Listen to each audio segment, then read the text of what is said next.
Laro tayo. Kumunot ang noo niya. Okay yan. Mas gusto ko ang ganyang echo kaysa doon sa nakatulalang malungkot. Ang mananalo, pwede magkaroon ng isang kahilingan. Ano na namang kalokohan to?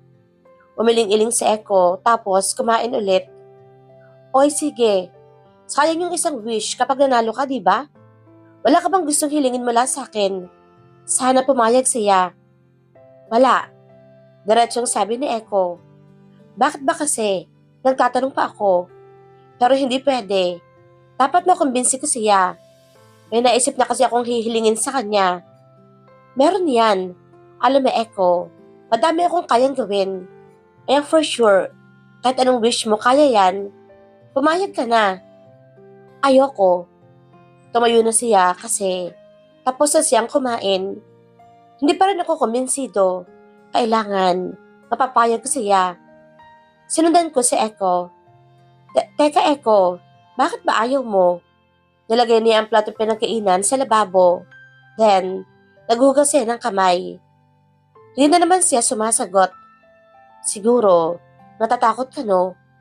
Bigla siyang napatigil. Yes. Humarap na siya sa akin. Anong sinabi mo? So, totoo nga. Natatakot kang matalo. Nakumbinsi ko na ba siya? Naglakad siya papunta sa akin. Napaatras naman ako. Lumalakad siya. Umaatras naman ako. Ano bang problema niya? Maya-maya lang naramdaman ko. Nakasandal ako sa pader kakaatras ko. Hala, anong gagawin niya? Ang lakas din ng tibok ng puso ko. Hinarang niya ang kamay niya sa magkabilang gilid ko. Unti-unti niyang inilalapit ang mukha niya sa mukha ko. Ito na ba ang moment na pinakahihintay ko? Hahalikan ba niya ako? Patay. Hindi pa ako nakakapag-toothbrush. Joke. Tatanggi pa ba ako? Pinikit ko na ang mga mata ko. Handa na akong lumapat ang labi niya sa akin. Binilang ko sa isipan ko ang mga segundong lumipas. Siguro mga 5 segundo. Wala pa ring labing lumalapit sa akin. Bakit hindi pa rin niya ako hinahalikan? Binuksan ko ang isa kong mata. Sumilip-silip ako. Pero nakatingin lamang si Echo sa akin. Pinikit ko ulit ang aking mata at nagbabakas sakaling lumapat na ang kanyang labi sa akin. Ready na ako. Medyo pinaut ko pa ang lips ko. Fight. Anong ginagawa mo? Tanong niya sa akin. Teka, bakit niya ako tinatanong? Ibig sabihin ba, wala siyang balak halikan ako? Narinig ko pa si Echo na nag-sneaker, tapos para nagpipigil ang tawa. Ano ba yan? Nakakahiya. For sure, namumula na ang mukha ko ngayon. Hindi ko nabubuksan ang mga mata ko. Nakakahiya. Narinig ko na lang ulit siyang nagsalita. Fine, sasali na ako sa pambatang laro mo. But if I win, wag na wag mo na akong kakausapin. Kapag hindi kailangan, hindi mo na din ako papakialaman kahit kailan. Yun lang pala ang sasabihin. Kailangan talagang super lapit sa mukha ko. Pero teka, anong sabi niya? Binuksan ko na kaagad ang mga mata ko. Nakita ko nakalayo na siya sa akin. Wait lang, Echo. Yun ba yung wish mo? Hindi pwede. Hindi pwede yon. Nako, hindi pwede yon. Bawal yon. Hala naman. Bakit? Siguro natatakot ka no? Nakangisi niyang sabi. Ha, yung wish mo kasi. Hindi pwede yung ganyan. Naku, Echo, wag naman iyon. So, totoo nga, natatakot kang matalo. Grabe, binabalik niya sa akin ang mga sinabi ko kanina. Ngumiti pa siya ng pang-aasar ng ngiti. I knew it. Tapos, tumalikod na siya at naglakad papunta sa kanyang kwarto. No, hindi to pwede. Meron ako naisip na ipapagawang wish sa kanya. Sandali lang. Tumigil si Echo sa paglalakad at tumingin sa akin. Tumunok muna bago ako nagsalita. Game on. Inhale, exhale. Huminga ako ng malalim. Nagsimula na ang laro namin. Nandito ako sa likod ng kortina sa second floor. Mula sa kinatatayuan ko, nakikita ko ang pintuan ng kwarto ko, kwarto ni Echo, pati na rin ang pintuan sa painting room. Bakit ako nasa likod ng kortina? Tagu-taguan kasi ang laro namin ni Echo. Tapos ngayon, siya ang una maghahanap.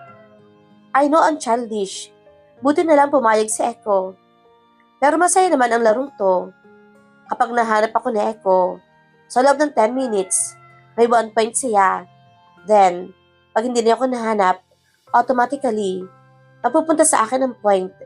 Mamaya, siya naman na magtatago. Then, ako naman na maghahanap. So, syempre, ang goal ko ay hindi niya ako makita at all cost. At ang mahanap ko siya mamaya, kapag nagtago na siya, nakikita ko na umakyat ang hagdanan si Echo. Nahalughog ba niya agad ang first floor? Hindi naman niya ako makikita, di ba? Kinakabahan ako. Binuksan ni Echo ang pintuan sa kanyang kwarto. Good, good. Doon na lang siya maghanap. Maya-maya pa, lumabas na ulit siya ng kwarto. Papasok na sana siya sa kwarto ko nang kanyang nilibot ang mga mata at tapatingin dito, banda sa may kurtina. Grabe, parang natigil ang paghinga ko. Breath kasi. Hindi ka niya nakikita. Hindi talaga. Pero bakit? Parang nakatitig siya dito sa may kurtina. Nakatitig sakto sa akin. Tapos, nagpipigil ba siya ngumiti? Pero hindi man niya ako nakikita, di ba? Color black yung kurtina. Siguradong naitago ako nito. Mabuti na lang. Binuksan na niya ang pintuan ng kwarto ko. Pero hindi naman siya pumasok. Parang tinignan lang saglit. Tapos sinara na niya. Nagulat na lang ako nang bigla siyang nagsalita. Asan kaya siya? Ang galing niya magtago. Tumango-tango pa siya. Then, tumingin ulit siya dito sa may kortina. Kung saan mismo ako nagtatago. I swear, para talaga siyang nangiti. Imagination ko lang ba yon? Buti na lang. Inalisan niya ang tingin sa akin. Tapos, naglakad papunta sa pintuan ng painting room ko.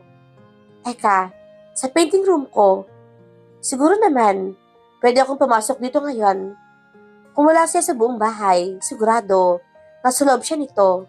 Sabi ni Echo. Nagpaparinig ba siya sa akin? Pero hindi naman niya alam kung nasaan ako. Hindi to pwede. Nandoon lahat ng paintings ko kay Echo. Hindi siya pwedeng pumasok doon. Nakita ko ang orasan. 3 minutes na lang bago matapos ang kanyang time. Go clock. Bilisan mo, please. Anong gagawin ko?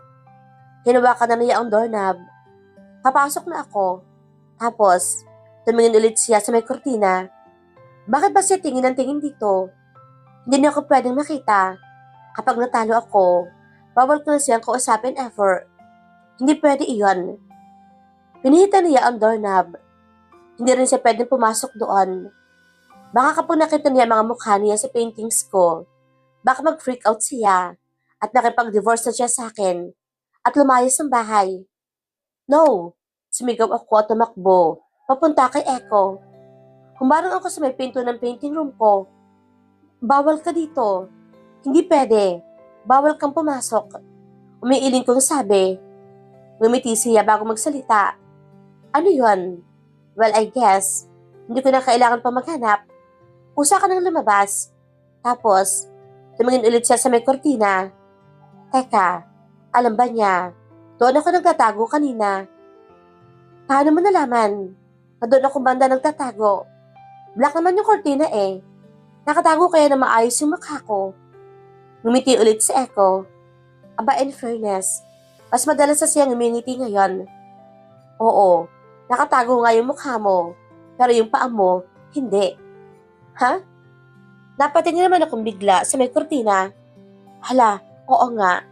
Hindi umaabot sa floor yung kortina.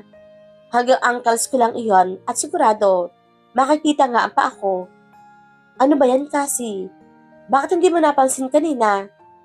Pagtingin ko kay Echo, nakangiti pa rin siya. 1 point for me.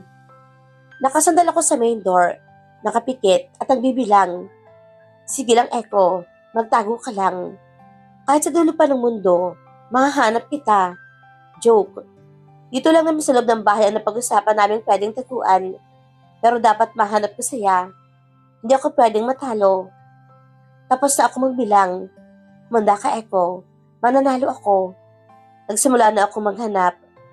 Wala sa likod ng TV, sa ilalim ng sala, sa ilalim ng carpet, sa likod ng lampshade. Wala rin sa ilalim ng dining table, sa loob ng oven, sa loob ng ref o washing machine. Wala rin siya sa CR. Binuksan ko pa nga ang toilet bowl. Pati doon, sa home office niya, tiningnan ko. Bago nga ako pumasok, nagpaparinig pa nga ako.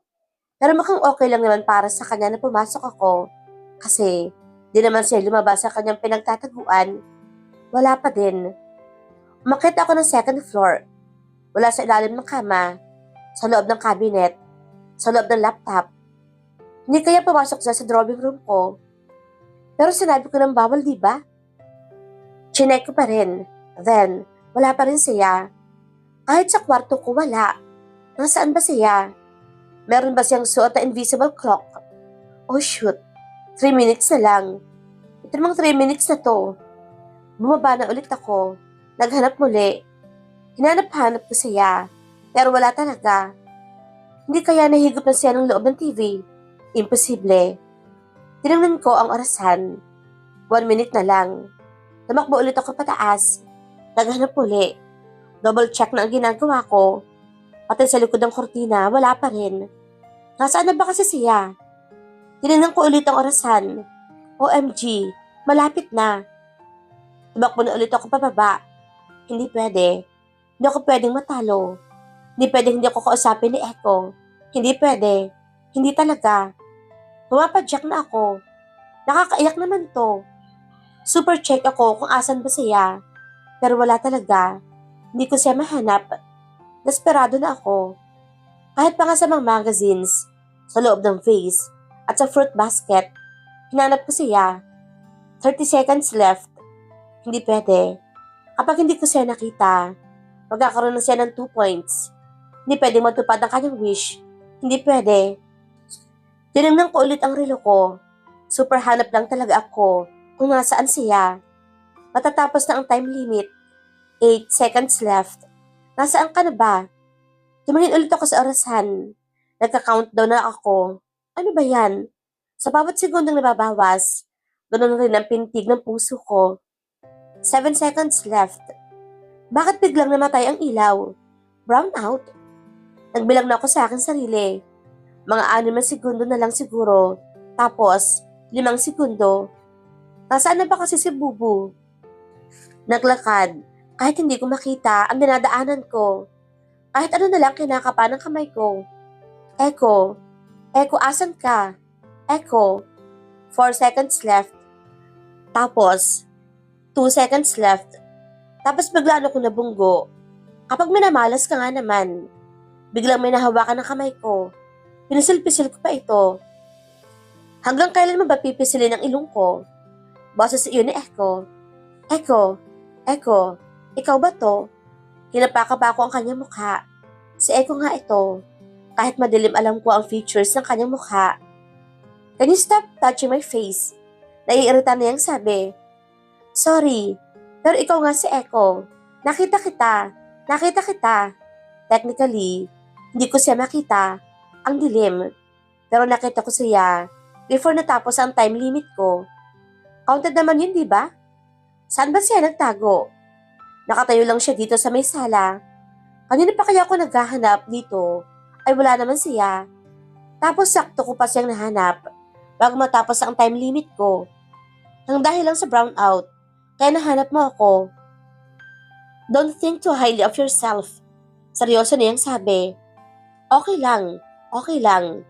Buti nga nag-brownout eh. At least, tayong score natin. Hindi matutupad yung wish mo. Okay lang din. Kahit hindi ako nanalo.